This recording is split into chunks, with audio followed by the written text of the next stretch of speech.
બામણાસા ઘેડ ગામે ઘર વિહોણા અનુસૂચિત જાતિના લોકોની પ્લોટ ફાળવણીની માંગ સાથે ટીડીઓને રજૂઆત કરી છે।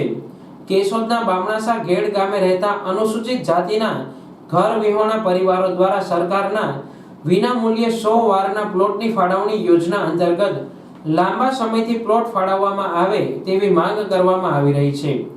આ મુદ્દે મોટી સંખ્યામાં અનુસૂચિત જાતિના લોકોએ તાલુકા પંચાયત કચેરીએ આવી પ્લોટની માંગ કરી હતી। ત્યારે તાલુકા વિકાસ અધિકારી તેમજ તાલુકા પંચાયત પ્રમુખ પ્રતિનિધિને રૂબરૂ મળી અનુસૂચિત જાતિના લોકોએ પોતે પ્લોટ મેળવવા હકદાર હોય તેથી તેમને પ્લોટ ફાળવવામાં આવે તેવી માંગ કરી હતી। આ મુદ્દે બામણાસા ઘેડ ગ્રામ પંચાયત દ્વારા ગ્રામ સભા બોલાવવાનું નક્કી કરાયું હોવાનું જાણવા મળ્યું હતું।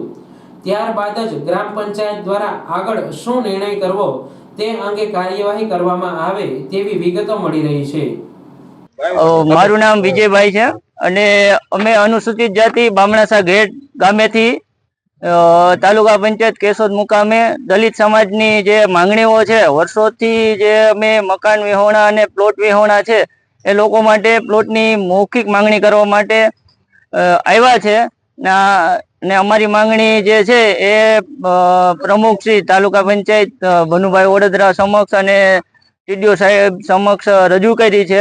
અમારી સાથે પૂર્વ તાલુકા પંચાયત પ્રમુખ અને અમારા ગામના આગેવાનો ભકાભાઈ નંદાણીયા, નારાયણભાઈ, માજી સરપંચ તથા પૂર્વ પ્રમુખ શ્રી નારાયણભાઈ કરંગિયા તમામ લોકોએ સાથ સહયોગ આપ્યો છે અને ટૂંક સમયમાં જે ગ્રામ સભા બામણાસા ગામે બોલાવવામાં આવે અને જે મકાન વિહોણા અને પ્લોટ વિહોણા લોકો છે જે તમામ લોકો ને પ્લોટ ફાળવવામાં આવે એવી અમારી માંગણી છે ને ટૂંક સમયમાં માંગણી પૂરી કરવામાં નહીં આવે તો અમારે ન છૂટકે આંદોલન કરવું ના પડે એ માટે અમારી જે માંગ છે એને સ્વીકારવામાં આવે।